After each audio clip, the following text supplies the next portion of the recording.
حركة الخفج. يعني أنا أعتقد أنهم يجب أن لا يتركوا، وعلى العكس يعني بالتفاصيل أكو إشراف عليهم من قبلك شخصيا.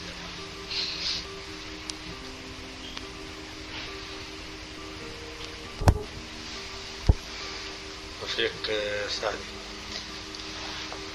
سيدي احنا تجاوبنا مع الاتحاد السوفيتي وتجاوبنا مع الضغط الدولي، والمفروض بعد هذا التجاوب يصير تغيير في الموقف خاصة بالنسبة للاتحاد السوفيتي. فأني يعني مجرد استفسار أو استيضاح أنه أليس من الممكن أن نطلب من الاتحاد السوفيتي أن يعطينا أسلحة حتى مو شرط للجبهة.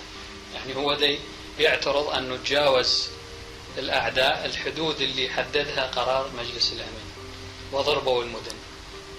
يعني أليس من الممكن أو المناسب الآن أن نطالب الاتحاد السوفيتي أن يسندنا بهذا الاتجاه، بل حتى في الجبهة؟ يعني هذه إهانة للاتحاد السوفيتي لأنه ما قبلوا بالوساطة مالته بالنسبة للأمريكان. فأعتقد هذه فرصة مناسبة لكي نعمل بهذا الاتجاه.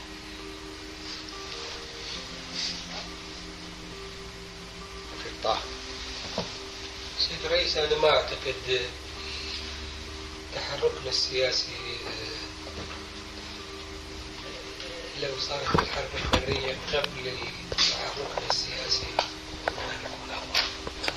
إلى حد اللحظة أحس وقوع الهجوم البري بعد تحركنا السياسي وتجاوبنا بالشكل اللي صار وافتهام الشعب والجيش، أنا أعتقد معنوية القتال ستكون أفضل، وكأننا انسحبنا إلى حدودنا ونقاتل على الأرض بالضبط. يعني ما أعطونا فرصة أن ننسحب، ما لك إيران شيء. فأنا ما أعتقد بدء المعركة البرية في وقت كان مو مناسب لو صاير قبل أسبوع أو قبل المبادرة. طبعا لو بادي بالأسبوع الأول شيء آخر، 3 أيام الأولى والأسبوع الأول شيء آخر، بس وكما أنها تأخرت قبل المبادرة أو بعد المبادرة لا. الآن يعني إذا أكو معنويات، وإضافة لذلك أنا أعرف إحنا بال10 أيام الأخيرة قبل المبادرة 4-5 أيام ووراء المبادرة دخل سيادتك جملة إجراءات، ومنها كل اللي تفضل به الرفيق الدكتور سعد. تزلي على مدير الاستخبارات. نعم سيدي. بما فيها الأمور اللي ذكرها الرفيق الدكتور سعد، كان مسافر من عودة هذه من دور الجهاز الحزبي والمفارق ACDP هو يعني وفترة العفو ودور الآمرين في الجبهة والتسرب، يعني وصلت تعليمات ووصلت رسائل. فهذا الوقت كان مو فقط عمل دبلوماسي، كان عمل تنظيمي وترشيد، فبالتأكيد كان مفيد. أنا مع الرفيق سعدي كنت أريد أذكرها رسالة سيادتك الأخيرة وأنت لا تعلم أن هناك هجوم بري. فيعني هل نجد من المفيد أن ترسل رسالة والهجوم البري قد وقع، ويستفسر منا أين سيكون موقف الاتحاد السوفيتي؟ هل سيبقى ملتزم بالقرار اللي خولت فيه أمريكا تضرب، أو يعلنوا أن هذا القتال هو خارج الإرادة الدولية وخارج قرارات مجلس الأمن؟ الاتحاد السوفيتي هي إحدى الدول اللي وافقت على قرار التخويل من طرح مبادرة السلام والنفسه وفشلت. هل سيبقى الاتحاد السوفيتي؟ المفروض الآن تصريحا ينتقل من كلام أنه يجد أن الدول الحلفاء قد ذهبت أبعد مما خولت به، لكن الآن مو ذهبت أبعد، الآن بعد مبادرة وبعد دعوة، ومع ذلك أصروا على استمرار القتال. يعني في نوع من الاستفسار لرسالتك الأخيرة كانت قبل بدء العدوان، يعني الهجوم البري، وجوابها أيضا كان يوافق على ذلك. يعني إذا سيادتك شاف شيء مفيد أن ينكتب للاتحاد السوفيتي بهذا. نعم نكتب رسالة. يعني أعتقد نكتب رسالة في جانب سياسي وعسكري. وعسكري. يعني اللي ذكر رفيق سعدي صحيح. الجانب الآخر الإعلامي ما أدخل بالتفاصيل، لازم الإذاعة تكون معنوياتها عالية، كثير الجماهير تدعو الشعب العربي أن يثور، أن يزحف على أعداء الأمة، على مصالحهم في كل، وإحنا اللي نقدر أيضا يعني خلاص صاعد الموقف الإعلامي بشكل متفائل ومفتوح، ودعوة صريحة لكل الجماهير العربية والإسلامية أن تطلع للشارع، أن تقاتل كل مصالح دول العدوان. يعني ما لا دبلوماسيات ولا شيء، هي عندنا إذاعة تمشي بها، لكن تستلهم قضايا الإخوان، وتأكد أن الحاكم العربي والمسلم اللي لا يقف موقفه الصحيح يضع نفسه في طريق، يعني يصير شوية كلام يعني حتى نتوجه للحكام. رفيق محمد. سيدي الحقيقة يعني الآن المؤامرة فعلا نفذوا بشكل دقيق، وأنا أعتبر بالنسبة للاتحاد السوفيتي على بينة، وقام بدور فعال في سبيل أنه يعاون أمريكا لأجل أن نقوم بعدوانها. ومع ذلك أنا وجهة نظري من الضروري جدا أن نحرج الاتحاد السوفيتي في هذه المرحلة، ونبدي بتحرك سياسي، لأنه احنا من قبلنا المبادرة السوفيتية، ومجلس الأمن انعقد وتأجل الاجتماع لمجلس الأمن، والعدوان يشان علينا الساعة 3 بالليل وجه الصباح. فهذه الحالة أنا أعتقد من الضروري جدا كان مقرر يظل بالستة مجلس الأمن. مجلس انفض يعني اجتمع وأجل الاجتماع. لا سنفض ترك بعد الهجوم البري. يعني هم كانوا مجتمعين؟ نعم، يعني جاءهم الخبر قالوا ما له قيمة بعد الاجتماع. فإذا شنو مجلس الأمن؟ يعني ليش ما له قيمة؟ هي الحرب موجودة بلا هجوم بري. فالحالة سيدي هذه يعني أصبحت الآن، يعني الآن مثلا الأعضاء الخمسة مجلس الأمن يعني بمجرد قررت أمريكا أن تشن الهجوم، ومبادرة الاتحاد السوفيتي لحد الآن يعني ما اتخذوا بها يعني قرار أو رأي. يعني بالنسبة لهم يعني هذه الحالة أنا أعتقدها إهانة كبيرة حتى للاتحاد السوفيتي، والمفروض إحنا نغذي هذا الجانب. الناحية الأخرى سيدي أنا الحقيقة أؤيد ما تفضل به الرفيق سعدي وطه، وأريد أضيف ملاحظة أخرى. إحنا بعض الأقطار العربية اللي هي تأيدنا، والآن المد الجماهيري ممتاز جدا. أنا بتقديري يعني من الضروري جدا أن نستغل هذا الجانب. راح أضرب على سبيل المثال مثلا الجزائر. يعني أنا مثل الجزائر أجي أحرج الحكومة الجزائرية، أقول لهم إحنا بالنسبة الآن وقع علينا العدوان الأمريكي، تعالوا مدونا بإمكانيات أسلحة واعتداء ومعدات عسكرية وكل ما عندكم من إمكانيات لأجل أن تعاونونا، لأنه الآن أمريكا هجمت علينا.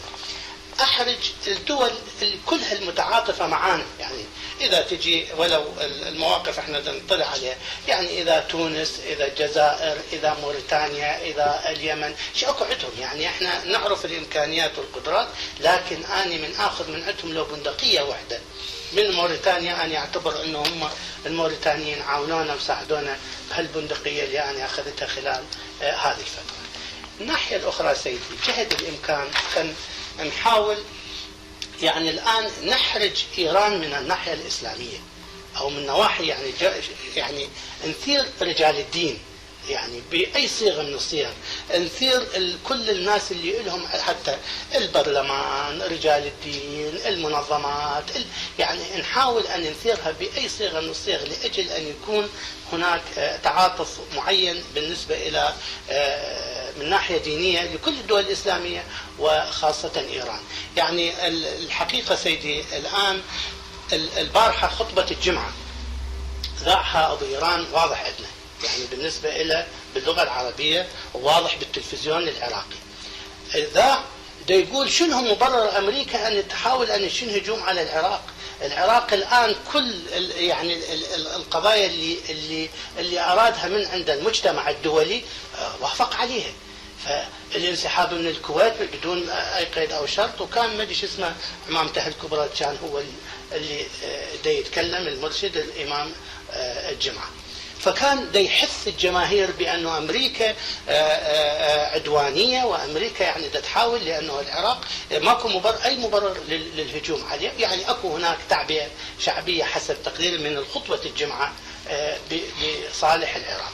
فأنا أشوف إحنا جهد إمكاننا أن نستغل هذا الجانب، وأن يكون عندنا تحرك سياسي على الدول العربية اللي هي تأيدنا، والدول الأجنبية بالإضافة إلى إيران. الناحية الأخرى سيدي، إحنا عندنا تجربة الحرب مع إيران فترة مقصرة، وكل إحنا يمكن أكثر الرفاق ميدانيين في هذا الخصوص، واعتمام تجربة كل واحد، كل إحنا عندنا تجربة. يعني إحنا الآن لازم نعيد النظر بكل القضايا الشعبية اللي موجودة في الوقت الحاضر. يعني أنا طبعا ولو بعيد فترة يعني صار يعني هذا، بس على بين نعيد من ناحية الجيش الشعبي وتسليحه وتنظيمه، من ناحية تنظيم المواطنين وتهيئتهم. هذا يعني احنا نتذكر حتى بالبصرة خلينا حتى النساء كيف تدربت أن تقدم عتاد للمقاتلين مثلا، يعني على سبيل المثال. كل المتطلبات الأخرى تكون كمسح وخطة الطوارئ اللي تكون بالنسبة لكل محافظة أو لكل منطقة، وخاصة يعني المحتمل الاختراق من عتها أو المحتمل. يعني الآن يقولون احنا دخلنا بالأراضي العراقية مثلا، بالنسبة لهم دا يحاولون من جانب النجف، من جانب الناصرية، لأن حدودنا كلش طويلة ويا السعودية، فهم دا يحاولون.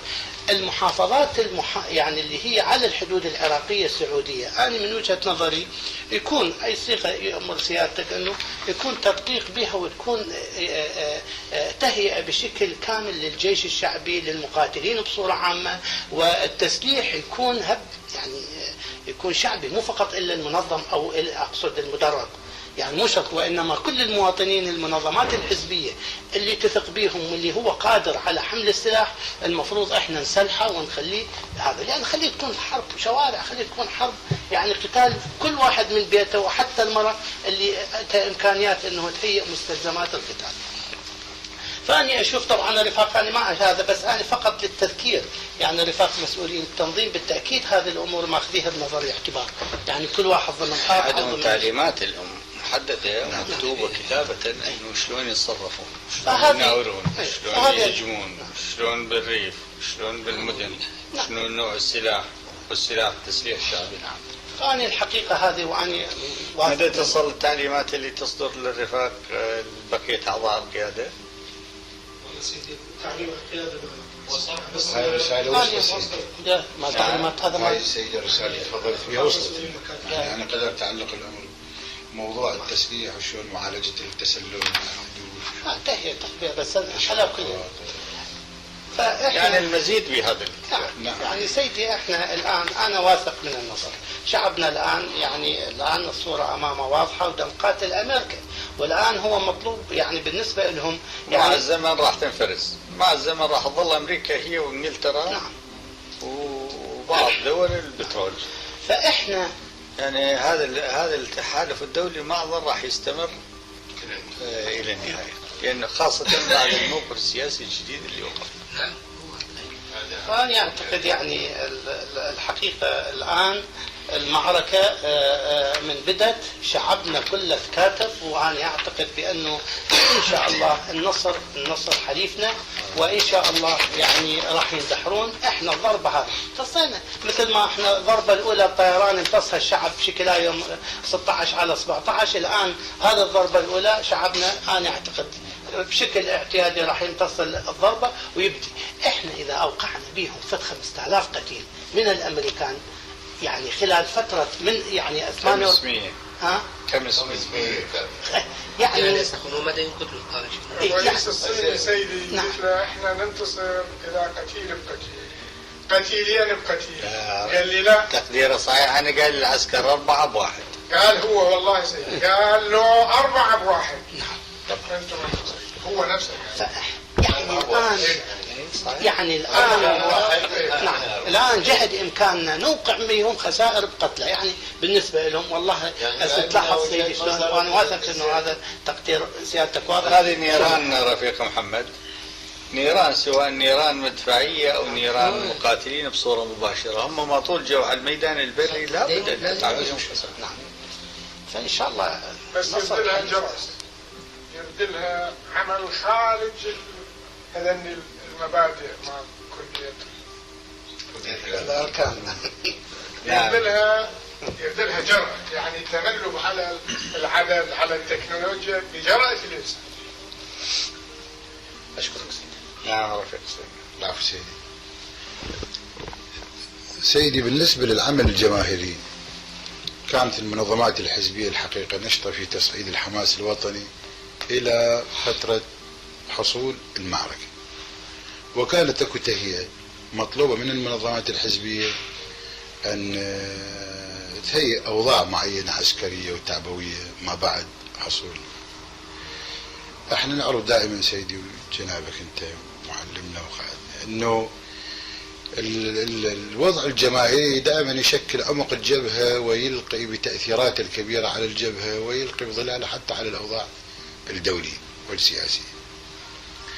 الآن بعد أن بدأت المعركة البرية، من خلال ملاحظاتي لمفردات يعني العمل اليوم اللي تقدم المنظمات الحزبية، أن يكون هنالك تصعيد في الحماس، في النشاط، في التعبير عن هذا الأمر، لأنه يعني يقينا رح يأثر على معنويات المقاتلين ورفاقنا الموجودين بالجبهة ويمدهم بمعنويات عالية. وهنالك بعض المفردات في حين اقترحت إلى لجنة التعبئة قبل الحرب، وسيادتك حلتها وطلبت أن تنفذ، مثلا حال حصول العدوان على العراق. مثلا أتذكر أنه تكون هنالك صلاة وتؤذن المساجد والكذا والناس ويعلن الجهاد وتصلي حتى يعني بالشارع لكي تعلن الجهاد وتوجه الجهاد. ومفردات تتذكر في حينها سيادتك أجلتها وطلبت يعني تنفيذها لأن التوقيت يتناسب مع فالخلاصة سيدي اللي أقوله أنه وضع للجماهير إلى حد يعني المعركة يعني ربما كان جيد ومستوعب الحالة اللي احنا بيها، بس الآن مطلوب يعني مفردات مضافة تضاف إلى هذا الموضوع، تحريك أكثر. يعني أكو حتى بعض الأمور هي ربما في ظاهرها مظهرية ولكن تخلق حالة تعبوية. يعني مثلا إذا قاطع الجيش الشعبي يستعرض في شارع يعني مثلا يخلق وهزة يخلق فد يعني وضع التواجد المسلح يعني بشكل منظم وبشكل جماهيري، لقاءات في المحلات يقودوها رفاقنا الحزبيين ويتحدثون بصراحة. يعني هذه معركة يعني معركة قومية، معركة وطنية، معركة الوجود، يعني الوجود الوطني والوجود القومي والوجود الإنساني. فهبوا قاتلوا وانصروا إخوانكم الموجودين بالجبهة بأي شكل، أشكال كثيرة. فقصدي سيدي أحتاج إلى الوضع الجماهيري في عموم القطر العراقي أن يأخذ مدى آخر ويأخذ وتعبيراته أفعاله يعني تكون غير تقليدية مستحدثة، مستفيدين من الماضي طبيعي، وكنا يعني الرفاق كلهم الزود بيهم والخير بيهم وانت تاجنا، فيقدرون يعني تطلع شغلات يعني كثيرة، نصعد الحماس، نقوي العزيمة يعني أكيد لأنه سيدي احنا نلاحظ يعني من إطلاقات من ثارة بغداد صارت عليها تحليلات بوش بدها تحدث فيه إنه العراقيين يرفضون مسألة الحرب. قصدي نحتاج الوضع الجماهيري الآن يصعد الحماس فيه ومفرداته تعبيراته تكون حادة يعني. أما الوضع السياسي سيدي إضافة للاتحاد السوفيتي وممكن يعني إيران يعني، وممكن نتحدث عن دخول إسرائيل بالمعركة يعني هي اللي يريد يجي شكو فرق بين أمريكا وبين إسرائيل. قسم منهم سيدي طرحوا مثل هذا الشعار. هذول ما يريد يجون يطرحون. يقول كنتوا تزوجون هالمرة إسرائيل يطلع لك قالها البعض، قالها إنه حتى إذا إسرائيل تجي أنا معرك. الأساس شعبنا من تصعد به سيدي. شعبنا هو لما يصمد ويكون في موقف قوي، الشعوب الأخرى الإسلامية والعربية تصعد معنوياتها. نعم. وموقف شعبنا يثير مو فقط الحماس، يعني الحمية. نعم. الأخوة. فسيدي اكو مثل يقول للرجال تقوي قلوب الرجال، فيعني اللي موجود بالحاره يتحرك يقوي قلب الموجود. عليكم كل واحد بشغلته. نعم سيدي. ترى حتى الاجهزه. نعم سيدي. يعني حزب هو واحد لما بوزاره المواصلات مثل رفيق محمد يعني جماهير. نعم.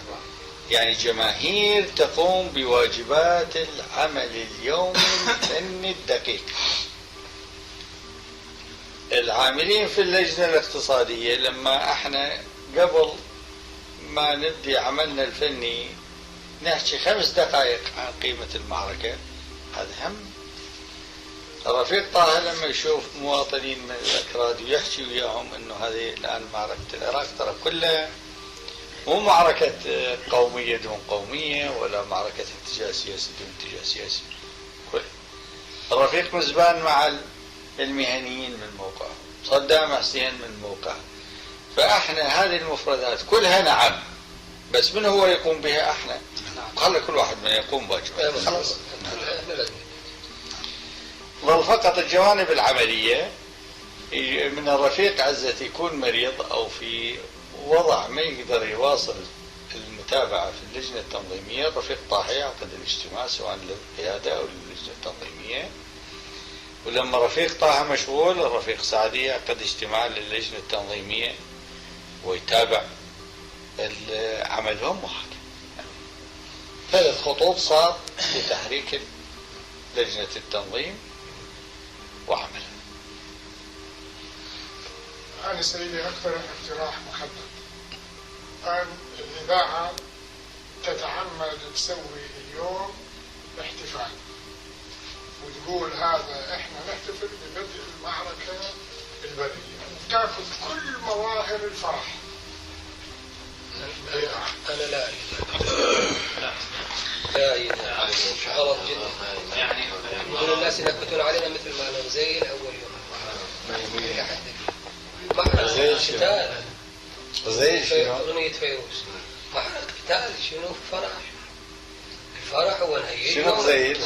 خليل نظروا مفضل قاضي. سيدي الناس طلعت خرجت من بغداد ما ظل بها أحد يعني أول يومين، فدقينا كم أغنية عاطفية قلنا ذكني شوية الناس تشعر أنه الطيارات ما تأخذ رواح ويرجعون، وفعلا بدأت الناس ترجع ويتساءلون. هذا اللي صار. بس مو على أغنية رجعوا الناس. يعني المهم هذا اجتهاد. اجتهاد بس تفضل بالدكتور إذا سمحت. نعم. يعني فعلا أنا أيد ملاحظة رفيق النائب الأول الآن هو الشد والحماس والحالة الاستعراضية الآن مطلوبة. إذا كانت ما مطلوبة قبل أسبوع التظاهر يعني وجود المسلحين، وجود الشباب، وجود النجدة، وجود القوة إلى آخره، لأنه بالأردن صارت الآن. فكيف إحنا اللي واقع علينا العدوان؟ إذا قطع جيش شعبي إلى هذا قل راح للجبهة واستعرضه. يعني مو شرط نستعرض، هو التواجد، لأنه الآن أكو قصر وأكو يعني بنحط لك كتلة من 1000 واحد يعني مناسب هالوقت، بس موجود في كل حارة، في كل منطقة، في كل حي. اللي صار سيدي هو ضمن توقعات سيادتك، يعني احنا ما متفاجئين انه ما راح تقع علينا شيء بري، وهاي المحاور اللي مرسومة ورسم الخرائط يعني سيادتك مطلع عليها. هو علينا ان نصمد، وش قد نصمد ونقاتل ونكون على تماس مع جيشنا وشعبنا، نحقق النصر ويرافقه أيضا عمل دبلوماسي. أنا أعتقد أنه العمل الدبلوماسي يكون مع الأقطار العربية اللي هي إن صلة وياها، أنه تقول كلام، ترفض، تجي تخلي الجماهير تتحرك في شوارعها، تعطيها فرصتها. والشيء الثاني هو موضوع الاتحاد السوفيتي، لأنه الاتحاد السوفيتي لازم يكون موقفه واضح، لأنه البارحة هم قالوا إذا وقع الهجوم احنا ما راح نستنكر ولكن راح نتأسف. يعني هذا مو موقف ما نستنكر. يعني انتم يعني نعم هذا كلامه، انه اذا وقع الهجوم البري احنا ما راح نستنكره ولكن راح نتأسف. يعني هذا موقف إشارة له موقف مو صحيح. الشيء الثاني حتى اتصال غورباتشوف ببوش ويقول له انه اجل الهجوم لليلة واحدة، معنى ذلك انه هو مبلغ قايل له بالهجوم البري. يعني ما له قيمة، بلغ او ما بلغ مو مشكلة. مع ذلك احنا هذا رسائل سيادتك غورباتشوف رسائل في غاية الأهمية، وتصحح زين تصحح هذا الشيء أو ب6:30 حتى لا من الناحية التاريخية يكون علينا. مستنفر شعبنا مكاول بالعصي بالسجاجين بالحجار يعني قاتل. وهي أمريكا، يعني احنا ايش متوقعين؟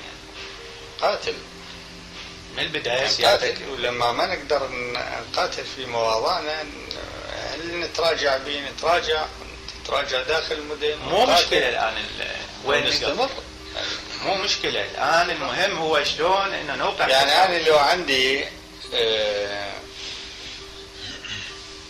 تصور إنه قطاعاتنا تقدر تنسحب هي وأثقالها وما تتبهدل بنصها يروح بالطريق بالقصف الجوي عشان نسحبهم حتى اليوم. لكن الآن المواضع اللي هم بيها أفضل من أي مكان في أرض العراق، أفضل من أي مكان في أرض العراق على الإطلاق. يعني الآن يختلف الموضوع. يعني إيران احنا أعلنا وانسحبنا، ما كان عندهم مداخلات يقدرون يقوموا بها لأنه ما عندهم فائقية جوية. بدون قطعات تطلع فوق الجبال. يضربوها يقول لك الطيران مالهم فوقها، يضربونهم في الساعتين يمردون شيء الأساسي ويقولون شو نسوي؟ ولا يقولون يعني مثلا الأمريكان تخطتهم العراق كلهم، العراق كإرادة والعراق سيدي احنا نترك الكويت هيك من البنايات او هذا في شيء يجون ياخذون. ما اذا احكي لك اقول لك لو يعني لا، وانما هسه القتال في الكويت، هسه القتال في الكويت يعني اخر معركه نخوضها داخل مدينه الكويت، داخل المدينه. مثل ما مقررين نقاتل داخل المدن، فايضا قطعتنا موجوده ومحكمه ومسيطره وتقاتل داخل الكويت. سيدي الجانب السياسي والعسكري يعني مطلوب السالفه. ما على جانب كيف تصرف على الجانب. فانا اقدر اوصف الاشياء بالمعركه. ولكن الاساس الدفاع مش عنه.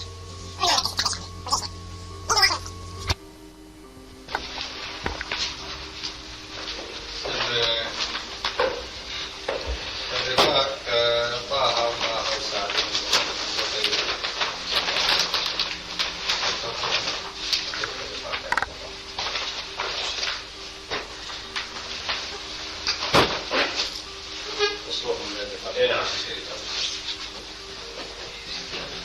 توكلوا على الله. يعني اشحنوا اجهزتكم، اشحنوا حزبكم.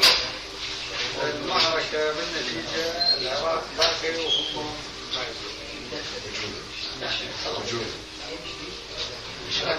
عملنا كابو حصلت خلاص المعركة للنهاية التي ننتصر فيها إن شاء الله. توكل على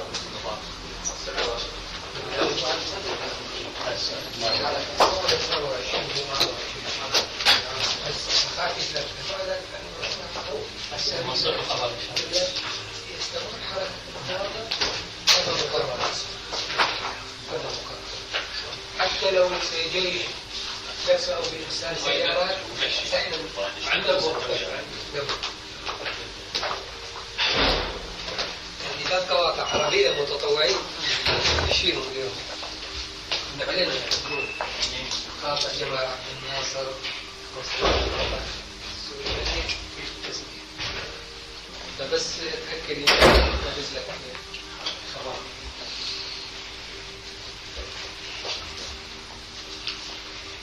شنو الدكتور بيسوي فرح؟ بخدر الشعب العربي يسمع كل مفتاح هذا يسمعون إذاعة بغداد. طيب الطلوب اللي عن طريق الشرط اسمحوا لي بس انتم اذا تاخذوها هيك بالمقاس التقليدي. احنا الان اكو موج، خلينا نحكي بصراحه، اكو موجه ممتده علينا من هبوط المعنويات ومن الخوف من المعركه. لازم نكسرها بشيء معاكس تماما. اذا شنو معنات؟ انا شخصيا قلت قدام بمؤتمر صحفي، قلت احنا نستقبل الشهيد بالزغاريد واطلاق الرصاص. صار تصفيق. هو واحد من يموت يستقبلوه بالهلاهل.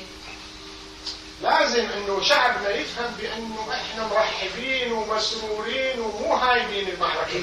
ادري بس انا مو قلت يعني نطش ملبس، بس لازم يبدي عندنا باذاعتنا عدم هسه احنا لما وصياح وكذا يقول لك هذه عصبيه الخايف.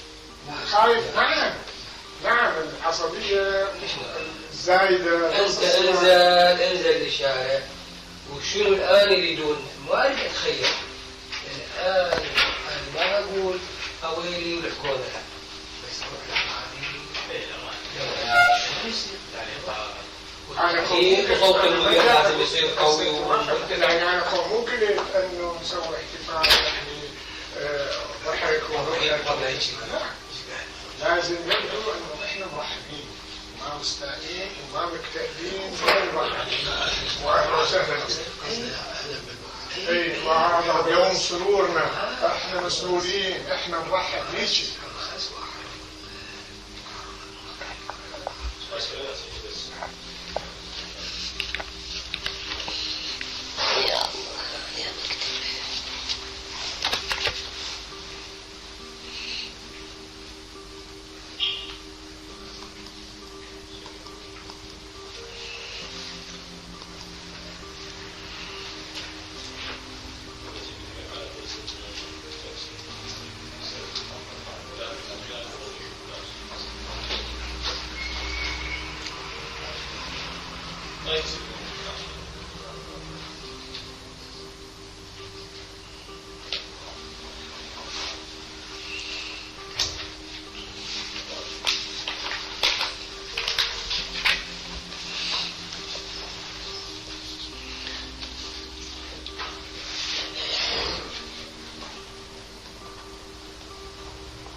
نعم.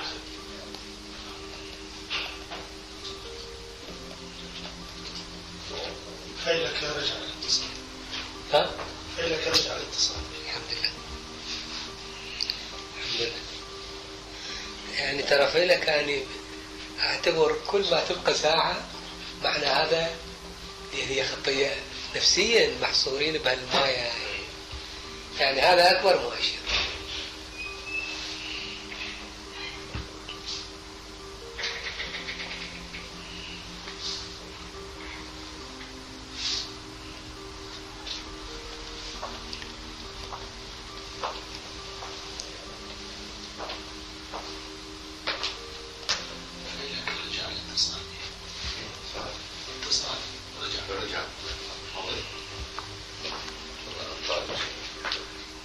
جزيرة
هاي اليمنى أجل أكيد راح وقع، لأنه ترى ما يحتاج لبناية إلا في شيء قريب منه يضربوه يتحاول شوي. أمريكا الدولة العظمى مع زي خالد. بس هاي ولا أسعى موقفيها صار ولا تشتغل. بس خالد شو؟ هاي اللي ظهر جيش شعبي. هاي تعرفين؟ إيه. الوظيفة. وش بقى؟ بغداد.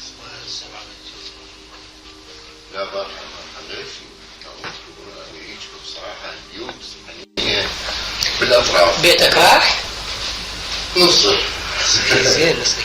يعني بدينا هسه بزيت. هسه بزيت شو اسمه جماعة طلعوا من الشارع. عندي الأرض بدون شو اسمه بعض المسائل يعني وين رايح كليا يعني قسم منها يعني صار فيها اضطراب وشباب وجماعة كلها راح مساعد يعني أصبحت يعني يا شيء سيارات كانت هذا البنتاجي؟ سيارات كانت تجمع وخلينا إن في الدورة المنظومة للأنام على الأنام على سبيل يطلعوه ويوزعوه بالبيوت هذه السيارات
لا أنا أعتبر هذا أقوى قتال اليوم. يعني هم هذول الأمريكان بس بعض الأمور إنا بالله. إذا هذا جاء بعد تأكيد يعني لا يمكن أن يكون هذا أقوى. يعني الأمريكي ليش يجي؟ وهذا المباشرة قاتل المباشرة على الكويت. هو زي المستهدفين هم الفرقة 14 لأنه هذا المناقيش مباشرة يوصلهم أقصى طريق يوصلهم للمدينة. يعني يظهرهم مناطق كلام على اليوم 25 مباشرة يوصلون للمدينة. والله شوف المدينة شنو الاتجاهات الرئيسية؟ يعني هسه هم يفترض على الفرقة الرابعة يشيل الفكرة اللي يقطع على البال. يروح على المطلع وين ننزل البحري من هناك يجي على رأس الصبية. البحري مدمرة والموانئ كلها دمروا كل المصادر. بهدل وين ينزل؟ الموانئ. سيدي عفوا يعني هو ينزل يجي بالسنتيات ينزل. بالسنتيات يعني. خاف بالعمق من الاحتياط. نعم سيدي. بالعمق يخاف يسوي انزال من الاحتياط يعني خسائر. نعم سيدي. مع ذلك هو يراقب هسه يعني بس هي من شو وقت بدا هو بعض القطاعات يمكن يسوي بس وياها تماس او مو والله لا سمع سنتين مو؟ يعني هم من أعلنوا عدد الفرق الثالث صيد يعني مناوشات والمناوشات مستمرة من البارحة سيدي. مناوشاتين بس من أعلنوا وإحنا شرعنا بالأربعة ترى ماكو شيء سيدي غير المناوشات المستمرة. ايه.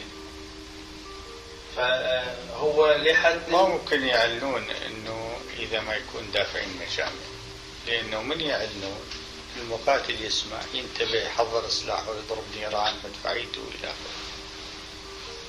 سيدي من علنا وبعد ما علنا بساعتين القتال كله ويا القطاعات الساترة من فرق 14 ويا الفوج. والقطاعات الساترة من فرق 14 هي ترسل تكملنا ويا البارحة يعني تقريبا مستمرة الحالة. ولهذا أنا باتصال مستمر ويا الفريق سلطان قال أبد ماكو أي شيء يعني بالجو غير القطاعات الساترة وقال مستمرة القطاعات الساترة. الشغله اللي سيدة تجيب انتباه مال الفرنسيين يعني مال بصيه مال رفحه يصرخون هسه الفرنسيين خسائر خسائر بينما لسيادتك يعني احنا ما عندنا يعني معالم موضع قوي باتجاه من اتجاه السلمان بين اللواء واللواء ل 30 40 كيلو. النيران يقدر يزتهم عليهم. من ينجبحوا كم واحد يصيحوا. والله يا صابر ترى هم هذول. ان شاء الله. والله هو هذا ترى غير هذه يعني انا هاي قلت لكم اياها قبل المعركه وما زلت. هسه الجماعه اقول لهم 20% من القوه تفتح نيران فلا يقدروا يحصلون كل شيء 20%. بس لا يصير بس لا يصير تهويل ولغوه وارباك. والله لحد هسه سيدي الامور مسيطره ريح يعني كل 5 دقائق تقريبا نفلق سلطان ويضبط استخبارات يعني احكي ويا سلطان وارجع شيء ويضبط استخبارات الفئات مباشره. يعني الامور مسيطره عليها هذا مال قاطع الفرقه السادسه البصيه يعني يقلقني اكثر من اتجاه المباشر سيدي.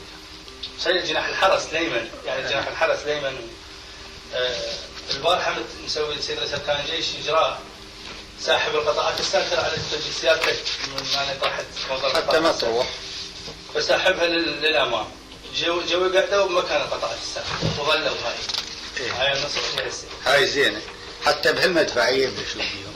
وهذول مدفعيتنا ما توصل؟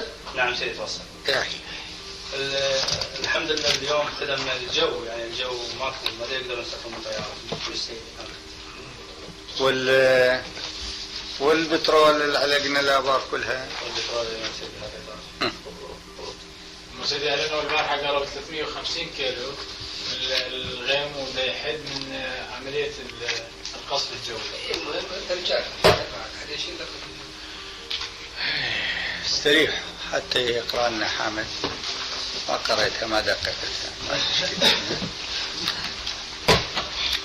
الكتاب شو الدبلوماسيين ما يعاونوني بس انا اكتب ما الدبلوماسيين والله ان شاء الله هذه مقصره بس نوبات نستعجل على قلم نشوفه اقرب نهف هذا ان شاء الله ونمشي. يا الله. بسم الله الرحمن الرحيم. السيد الرئيس غورباتشوف المحترم، من صدف الموقف المعقد أننا قد تبادلنا معكم الاتصال عن طريق الرسائل عبر سفارتكم 3 مرات خلال 24 ساعة من يوم 23/2 ويوم 24/2، فأرجو أن تتحملوا وطأة إشغالكم وجزاء الله ما يجزيكم عن فعل الخير. أيها السيد الرئيس، لو تمعنتم في رسالتينا إليكم للاحظتم هم راح الرسل هذا هم توقف. أيها السيد الرئيس، لو تمعنتم في رسالتينا إليكم للاحظتم كيف أن شكوكنا وقلقنا من موقف بوش الغادر وأعوانه وعملائه كان في موقعه الصحيح. والآن فقد قام بوش بما أراده فشن هجومه البري الغادر على العراق في الوقت الذي كان مجلس الأمن بصدد بحث الموقف على ضوء مبادرتكم التي وافقنا عليها طبقا لما حصل بينكم وبين طارق عزيز وزير خارجيتنا، وليس الذي نتحدث عنه ما سيحصل جراء الهجوم البري الذي نحن مصممون بعون الله وبإيمان واقتدار قواتنا المسلحة على إفشال تحقيقه للأغراض العدوانية الامبريالية ضد العراق والمنطقة، وإنما أردنا أن نتحدث الآن بما لا يقبل مجالا للشك عن هذه الإهانة التي وجهها بوش لا إلى العراق وإنما إليكم وإلى الاتحاد السوفيتي بوجه خاص، وهذا الغدر البين والتصرف الجبان الذي قام به. لنقول: فهل بقي بعد هذا ما يبقي أي التباس لديكم ولدى رفاقكم في القيادة حول نوايا بوش وحلفائه وعملائه في السيطرة لا على المنطقة فحسب من خلال سيطرته على منطقتنا؟ هل بقي في الأمر ما يثير الالتباس ويؤجل حسم الموقف تجاه هذا الاستهتار بالسلام وبأمن المنطقة وأمن العالم؟ وهل ما زال ثمة ما يقتضي ليبقى الاتحاد السوفيتي على موقفه ليبقي الاتحاد السوفيتي وهل ما زال ثمة ما يقتضي ليبقي الاتحاد السوفيتي على موقفه الذي تخطى بوش تحت غطاءه، ونعني به ليبقى الاتحاد السوفيتي على موقفه الذي تخطى بوش تحت غطائه، ونعني به الموافقة في مجلس الأمن على العقوبة ضد العراق؟ نقول: والذي تخطى بوش تحت غطائه قرارات الإنذار ومن عصارة جهد العراقيين في إنجازات المدنية لعصرها الراهن، ثم ما قام به الآن في شن عدوانه البري في الوقت الذي أعطى العراق موافقته الصحيحة على مبادرتكم. وماذا سيكون موقفكم؟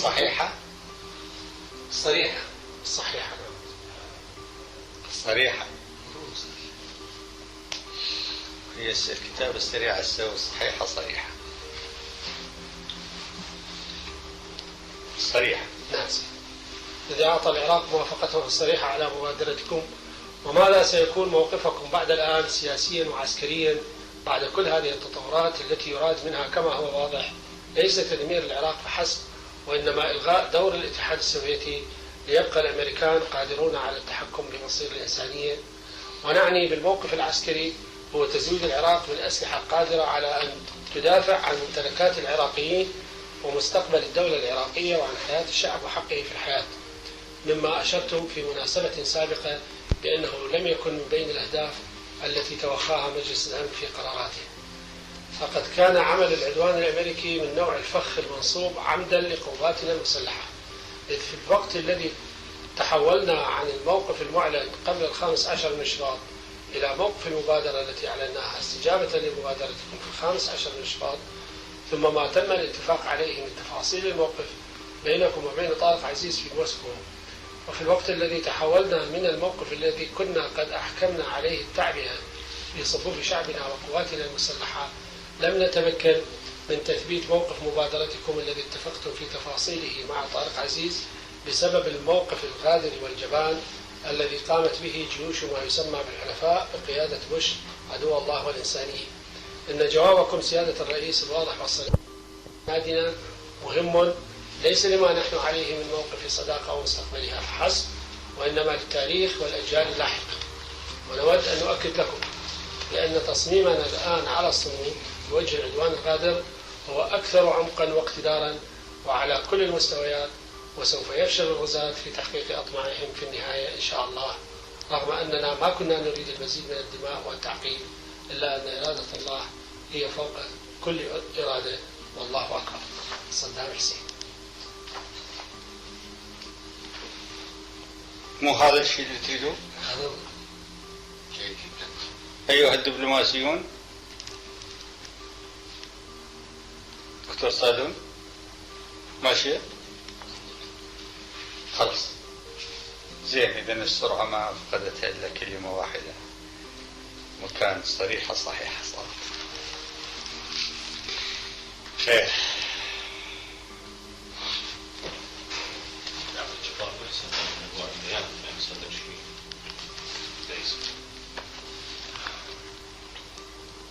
والله غالي أنا أكتبهم. سيدي احنا ردنا شيء على يقول الرفيق عبد الجبار محسن، يعني هم بال6:30 اعلنوا واحتلوا فيلكة من كذب. نعم سيدي، وفيلكة لحد هسه يعني طبيعي، يعني كل شيء طبيعي. نقول صدت الهجوم. ما طولهم ما قالوا عليها، ونقول صدت الهجوم يعني كانوا يطلقون النيران عن بعد إلى آخره، وصدت الهجوم خلاص. وفيلك الآن فيها قواتنا وليس هنالك أثر للقول بأنها قد احتلت من جانب العدو. واكو اكثر من خبر مثل هذا سيدي، كلهن كذب، كلهن احجوا عنهن، بس انطوا الذي حصل كما هو.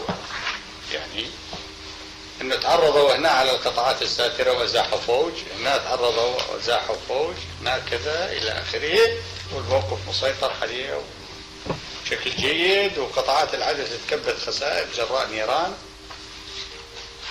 قوات. وعلى هذا ما الفرنسيين شعبنا أزاحوا فوج، يعني الناس يفهموها انكساسي، الناس ما يفهمون هاي. تريدون تفاصيل بس حتى يقولون نريد تفاصيل، هاي تفاصيل. يعني فوج متحمل شلون تفاصيل عشان يقول له؟ نعم، واحد لازم يقول الحقيقة 100%. مو 100%، يعني بس ما نقول يعني اصطدموا بالقطاعات الساترة اللي هي قوامها فوج تبعد عن الموضوع الدفاعي هالقد وظل يقاتلهم هالقد ساعة. ما هذا العالم كله يسمع، يعرف قيمة هذا الموضوع يا دكتور، يعرف شنو معنى العسكريين، يعرفون شنو معنى فوج يقاتل أمريكا و30 دولة لمدة 3 ساعات، وهو بالقطاعات الساترة مو بأصل الموضوع الدفاعي الأصلي، يعرفون قيمته. طيب إذا خلينا نترك صابر ومحسن يعدون شو سيدي على نفس الصيغة لا تكون بيانات مطولة. يعني لا تكون مطولة، رأسا يدي بسترحمه مركزة مركزة، بس لازم بيها شيء جماهيري. استاذ سيادتك اروح على السفير. روح على السفير، أنا أريد أعدل بيان شوية مقدمة وشوية مؤخرة وما بينهم أن تحشوا. اختار الساعة 6 عزل هاي مقدمة علينا لأنه على طريقنا من سيادة رئيس المرض ما أدري ليش راح يجي من يجي عن الأردن بس طريق إيران بس أعلم لا هو بالأردن. لا هي قال لي لا هو أعلن هو بالأردن أعلنوا. ليه قال لي راح أجي عن طريق الأردن حتى أجوز الملك حسين. وخير إن شاء الله.